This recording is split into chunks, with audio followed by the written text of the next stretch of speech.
Hey, Eric Mitchell, Cincinnati Throwing Club. Wanted to talk about pregame routines today. We had a really good video on just routines in general and how important they are.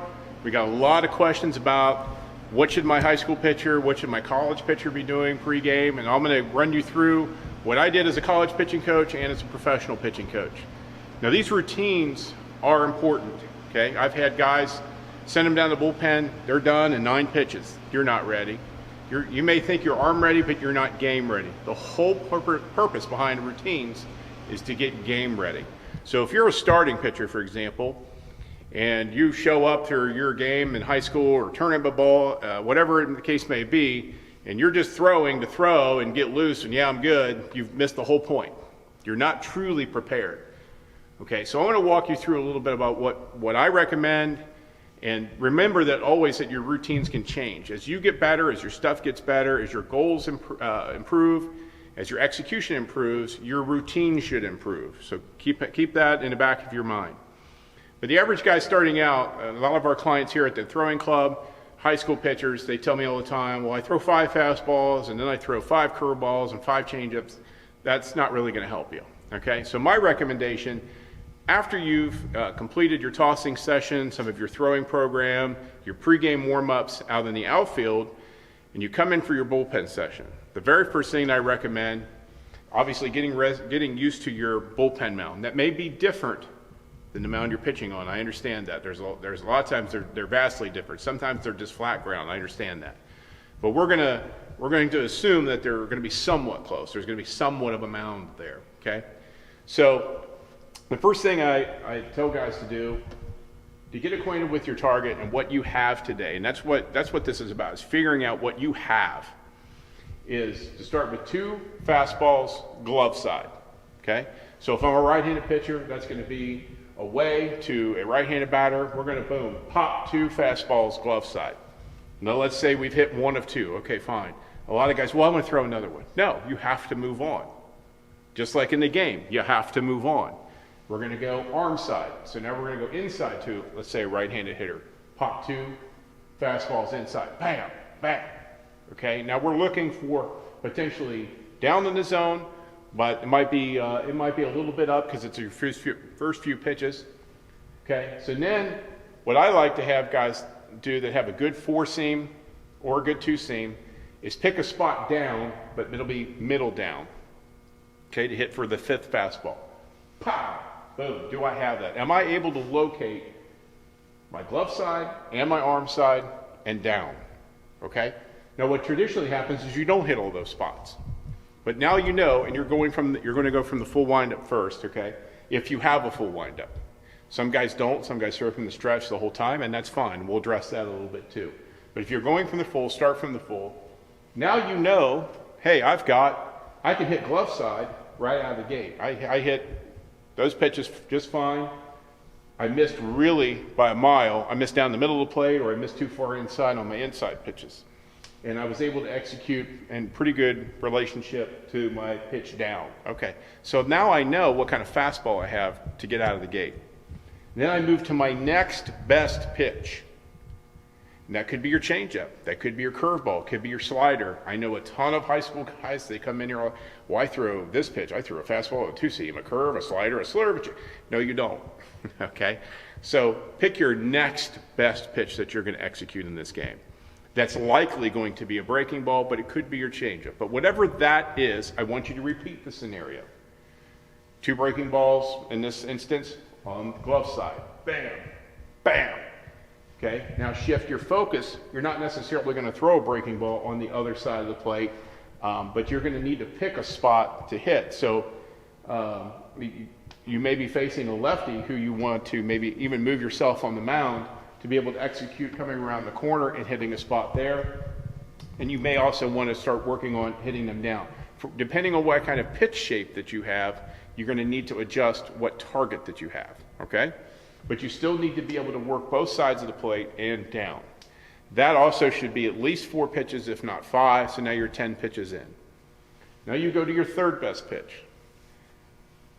This is a spot where you're gonna know right away, okay, glove side, I'm gonna be able to throw my changeup there. Again, 2 spots.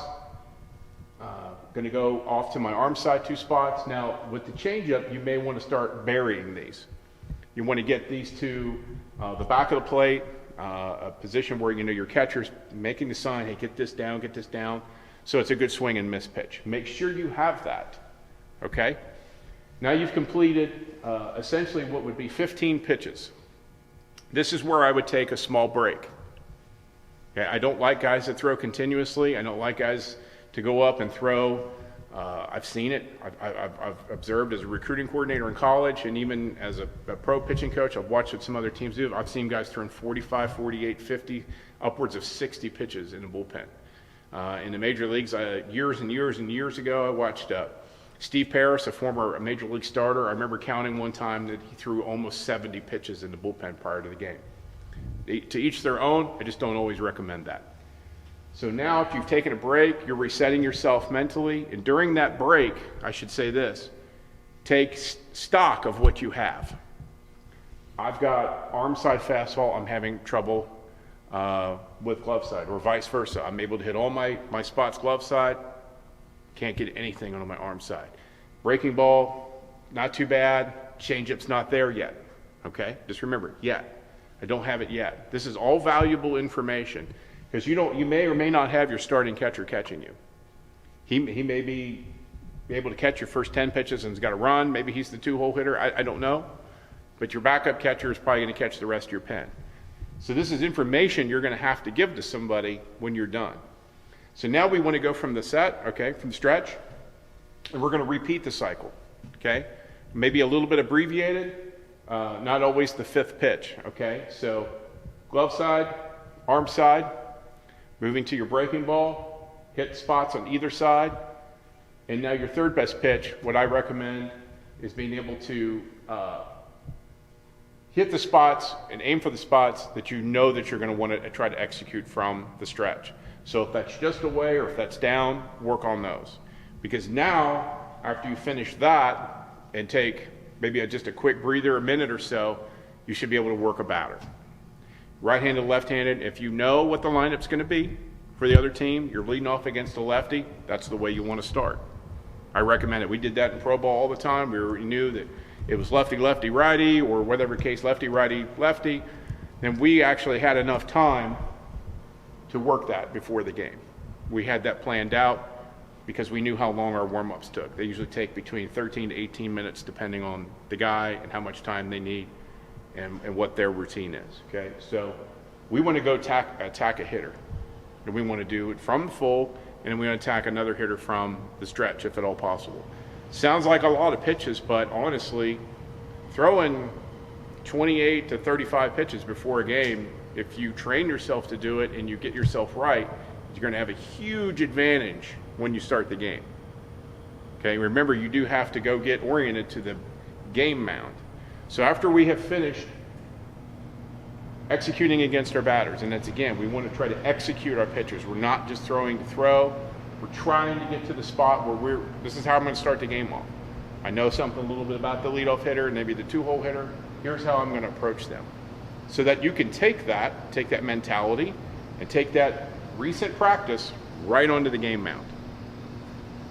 So after you've completed that, then you should be able to execute that. You know what you have from the full, you know what you have from the stretch, you have confidence in those pitches, and you know what you may have to work on during the game to get a little bit better. Now you go to the game mound, okay? You've probably, hopefully, met with your pitching coach, and I hear guys complain all the time, well, he calls these pitches. If you don't communicate, hey, he may not have been in the bullpen with you. A lot of time these coaches don't have time. They're doing too many different things. It's on you to say, I've got good glove side command of my fastball. Here's my breaking ball status. I'm not really good with the change right now, so please don't call that right away. I'm working on that. Get to the game, communicate that as well to your catcher. It might be the first opportunity right before you go out onto the mound. Here's what I got, and you've got 8 pitches. So you've got 8 pitches to adjust to the game mound. Chances are at a lower level, it's not going to be just like the bullpen mound. So now you've got to make some adjustments. Getting down the mound, maybe there's one of those monster crater holes right at the pitching rubber or right where you land. You're going to have to find ways to work through that That's what your 8 pitches is for, okay? Yes, you're getting used to getting that game environment going, your juices are flowing, I understand all that, but you're might have to make some physical adjustments to your environment, okay? You've got a game plan based on what you've communicated to your pitching coach and your catcher and what you've just completed in the bullpen. You shouldn't be coming in doing something completely different. You're setting yourself up for failure. So if you can go execute what you just did well in the bullpen, you've set yourself up to have a pretty good first inning. I've told a lot of people this over the years, the average high school lineup typically only has 2 guys in that lineup that can hurt you. Yes, there's schools around here that have 4 or 5. I would consider a high school team that has 4 or 5 good hitters in it. They have impact players. That's outstanding. They're probably pretty close to a state Final Four team. Okay, in college those numbers go up as well, and obviously in Pro Bowl those numbers go well. But you need to know going through 1 through 9. I'm going to attack this guy. You're going to attack everybody, but you have a plan so that the guys that are the most dangerous don't beat you.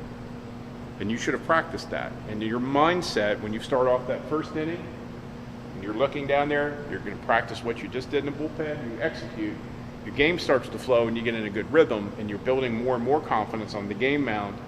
You're building some rapport with your catcher, and you're figuring out where the umpire is, which is a whole nother segment that we'll do someday. Figuring out how much off the plate you're going to be able to get and what zones are hot for the umpire. This all plays into your game plan. It's a constant moving evolution.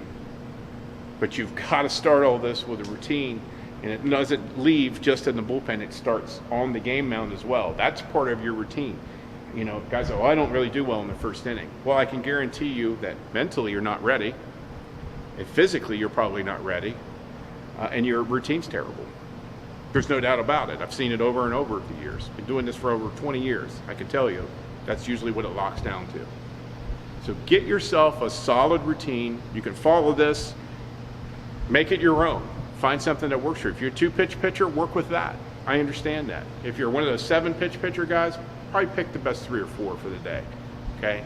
Maybe not want to break out the other pitches that you've invented in the backyard just yet. Okay?